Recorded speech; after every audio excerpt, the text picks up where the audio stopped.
suis Marie-Hélène Verdier, je suis agrégée de lettres classiques. J'ai été professeure dans des lycées parisiens, dont le lycée Louis-le-Grand. Je suis aussi auteure de poésie, de romans, de nouvelles et également d'essais, dont La guerre aux Français en 2018 aux éditions du Cerf. J'écris aussi régulièrement dans des journaux en ligne que l'on peut lire et je vais vous présenter donc mon dernier roman qui est paru à l'Harmattan et qui s'appelle La dette souveraine. La dette souveraine, c'est un roman épistolaire, une chronique amoureuse d'une famille qui habite le 5e arrondissement à l'époque du dernier quinquennat. Et en même temps, à travers ces lettres et ces courriels, se dessine une actualité politique et sociale qui est toujours au fond à l'ordre du jour maintenant. C'est une œuvre intimiste. Nous connaissons les personnages, non pas par une analyse extérieure, mais par les lettres qu'ils envoient, où se vit, où se lit leurs liens affectifs, leurs histoires d'amour, leurs problèmes quotidiens, justement à partir des choses d'actualité. Ils ont tous des destins différents, certains sont légers, heureux, d'autres lourds, graves plutôt, et auront un destin douloureux, mais en tout cas tous ont une même passion qui est la passion de l'écriture. La toile de fond, c'est Paris, le jardin de Luxembourg, qui est véritablement un jardin d'Éden pour tous les personnages où ils se ressourcent, la Seine, dont j'évoque la crue centenale, le salon de l'agriculture, qui j'espère séduira les amateurs de vaches, et puis il y a également une échappée en Provence. Alors le titre, un petit mot du titre quand même, il est malicieux puisque tout le monde sait que le mot dette revient très souvent. Quelquefois il est mis au début dans l'avis au lecteur et de l'éditeur, il est mis en italique et ensuite il revient très souvent. Bon, une dette souveraine, on le sait, c'est une dette qu'émettent les États. Mais j'ai aussi donné à ce mot un sens figuré, moral, voire plus métaphysique. C'est la dette que nous contractons tous les uns envers les autres et que souvent nous évacuons, que nous dissimulons par j'allais dire, légèreté, par inconscience, par une bonne dose de mauvaise foi.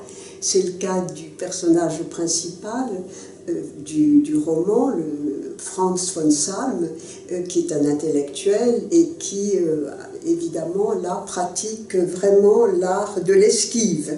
C'est un modèle du genre. Alors mon intention dans le roman, ça a été de donner une image de la société et des problèmes sociétaux, comme on dit, qui nous agitent, qui soient très concrets. Pas par de grandes idées, mais par une incarnation dans une vie quotidienne que nous vivons tous. Et le genre épistolaire se prête justement à l'immédiateté, voire au primesaut de l'écriture. J'ai voulu également faire, alors, dans cette œuvre, quelque chose qui soit léger et grave. C'est-à-dire ne pas me moquer, ne pas tourner en dérision non plus, mais qui ait un poids de gravité et d'émotion que chacun peut découvrir. J'aimerais que le lecteur ait un bonheur de lecture aussi grand que j'ai eu un bonheur d'écriture. Ce livre, je l'écrivais au fur et à mesure du temps qui passait et j'ai eu beaucoup de joie à l'écrire. Et au fond, il y a un mot qui revient très souvent dans le roman et que j'aimerais au fond qu'il reflète bien l'atmosphère du roman, c'est le mot allégria. Le premier extrait, c'est Karl, le fils de Franz, qui écrit à son père. Paris, 16 octobre 2012. Mon cher Franz, où j'étais en ce jour presque estival, au jardin du Luxembourg, avec Mary. Nous avons un peu flirté près de la fontaine Médicis, mais l'ardeur des couples sur les bancs, dès que le soleil apparut dans une traîne de feuilles jaunes, a mis à mal mes élans. Je lui ai pris la main et nous avons fait le tour du jardin. Elle était un peu déçue, mais je lui ai dit qu'en voyant tous ces couples en action, je me sentais les jambes, le souffle même coupé. Nous avons gentiment conversé, ce qui était plus divertissant et instructif. Elle revenait des très hautes Alpes où elle avait passé une semaine avec un troupeau de 1000 moutons en compagnie d'un berger et de ses 5 chiens, 2 de compagnie et 3 de garde contre les loups et les demoiselles entreprenantes. Elle avait couché sur la paille dans le souffle de la truffe des chiens et le cri de petites souris, des chants et de hauts vols. Elle avait monté alpage après alpage à la recherche d'herbes bienfaisantes, vu 2 hermines et des gentianes. La respiration lui avait manqué 2 fois à cause de l'altitude. Finalement, c'était bien, quoique fatigant. Je lui ai dit alors, pris d'exaltation et de lyrisme devant ses exploits, nous étions devant le verger, plus précisément l'espalier des pommes et des poires, « Vous êtes merveilleuse, darling, une véritable Anglaise de France. Voulez-vous m'épouser? Will you marry me ?» Elle a eu un air dubitatif.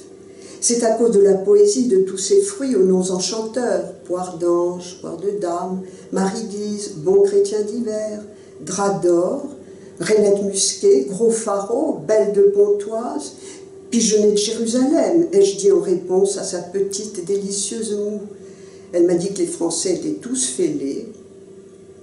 Moi, en tout cas, je me suis justifiée. Ce verger m'a donné des ailes que j'avais coupées à la fontaine Médicis. Elle n'a pas répondu. Le deuxième extrait, dont l'atmosphère évidemment et le registre sont bien différents, c'est un courriel écrit par Giorgio qui signe G et qui date du 21 mars 2015, 11 heures. Lily, tu as étudié comme moi quand tu étais au lycée le début de la condition humaine. Crois-tu qu'un professeur pourrait le faire étudier maintenant, à cette époque d'horreur d'un plan écarlate? Pourrait-on faire entrer les élèves dans la conscience de Chen et étudier les procédés littéraires et cinématographiques de l'auteur? Avoue que ces terroristes qui, de par le monde, se font passer des vidéos de femmes égorgées, de torture, dépassent la condition humaine. Comment cela peut-il se faire? Dis-le-moi, Lily de la butte aux cailles. Comment peut-on tirer à bout touchant, cette expression me déchire le cœur, un enfant, le descendre ou l'égorger, caméra au ventre, pour filmer en direct et balancer ça sur la toile? Réponds-moi, Lily, dis-moi. Je n'arrive pas à m'arracher aux informations données minute par minute à la radio qui me rappellent la mort de Jimmy, sautant sur une mine alors qu'il soignait un blessé. Sa vie arrachée de terre comme un pavot, un coquelicot immense, et la béance qui se fait au flanc de moi, son père, lui, mon fils unique, comme un accouchement sanglant. Depuis, la blessure en moi se rouvre, du sang coule en ruisseaux infinis, j'accouche en rêve de violence, de fatigues et de cauchemars, d'épuisements inouïs. Et le jour, c'est comme si on agitait un foulard écarlate devant mes yeux, à en devenir fou, fou, fou. Et ces coups de feu, ces rafales ininterrompues, inouïes, hallucinantes, une sirène dans ma tête qui siffle, les ambulances qui me font hurler, tapis dans la nuit, on le croyait mort. J'étais sûre, Lily, qu'il n'était pas mort, mais retranché. Il voulait en finir, les armes à la main, en tuer encore le plus possible. Des rafales, ce fut fini. Signé Georges. Voilà.